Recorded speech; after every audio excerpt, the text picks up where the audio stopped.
confirmation bias. When did you last search something and find exactly what you already believed? That's confirmation bias. Your brain wants to be right, so it filters info like a bouncer, letting in what agrees and ignoring what doesn't. You notice diet progress but ignore plateaus. You see hostile emails from a boss you distrust. You read news about a politician and only notice what confirms your view. The trap isn't stupidity, it's comfort. Being right feels safe. Sunk cost fallacy. You've been in a relationship for years. It's not working, but you stay because of what you've already invested. You're halfway through a bad movie, but don't leave because you paid. You've spent months on a skill going nowhere, but keep going anyway. That's the sunk cost fallacy. Your brain treats past investment as a reason to continue, even when it's wrong. But that time is gone.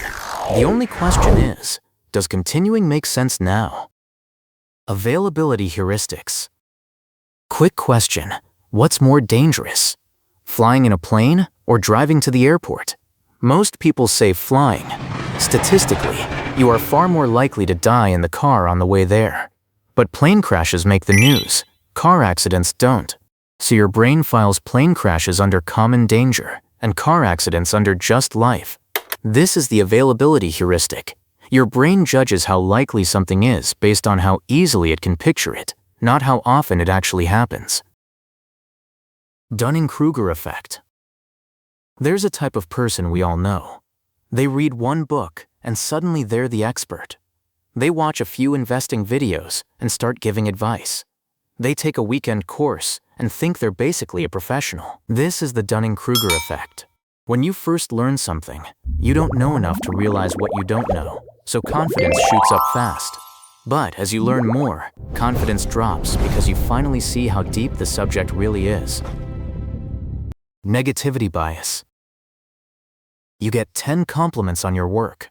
Then one person calls it mediocre. Guess which one you think about at 2 a.m.? That's negativity bias. Your brain is wired to treat bad experiences as more important than good ones. Thousands of years ago, ignoring danger could get you killed, so the brain learned to prioritize threats over rewards. The problem is it runs the same program on modern life. One bad comment, awkward moment, or weird look suddenly feels massive. Spotlight effect. You trip in public, spill something on your shirt, or say something slightly awkward in a meeting, and you're convinced everyone noticed. They didn't. That's the spotlight effect. You feel like you're the main focus in everyone else's mind, but you're not. You're only the main character in your own head. Everyone else is busy with their own thoughts, mistakes, and worries. Most embarrassment comes from overestimating how much people actually notice you. Planning fallacy. How long will this take? 2 hours, you think? It takes 6. The project finishes in March. It ships in September. The diet starts Monday, then next Monday. This is the planning fallacy.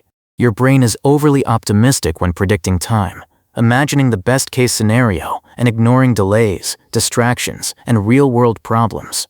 That's why we consistently underestimate how long things take, even when we know we do it.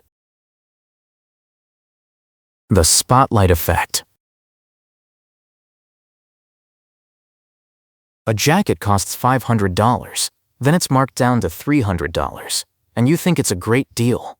But if you never saw the original price, would $300 still feel special? That's anchoring. The first number you see becomes the reference point, and everything after it gets judged relative to that, not objectively. That's why discounts, salary talks, and even arguments are so influenced by the first number mentioned. It quietly shapes your judgment without you noticing. The spotlight effect. Someone collapses in a busy street. 50 people are around, but no one helps. Research shows the more people there are, the less likely any one person is to act. Everyone assumes someone else will step in. That's the bystander effect. Responsibility spreads out in groups, so each person feels less pressure to act, and in the end, nobody does. It also shows up in meetings or group problems, where people stay silent thinking someone else will speak up. The IKEA effect. You've built a piece of furniture. It took hours. One screw is off. The shelf tilts a bit. Objectively not great. But you still love it more than a perfect one someone else made. That's the IKEA effect. When you put effort into something, you start valuing it more than it objectively deserves. The same happens with ideas and projects you've spent months on. Effort creates ownership, and ownership makes it hard to judge things clearly.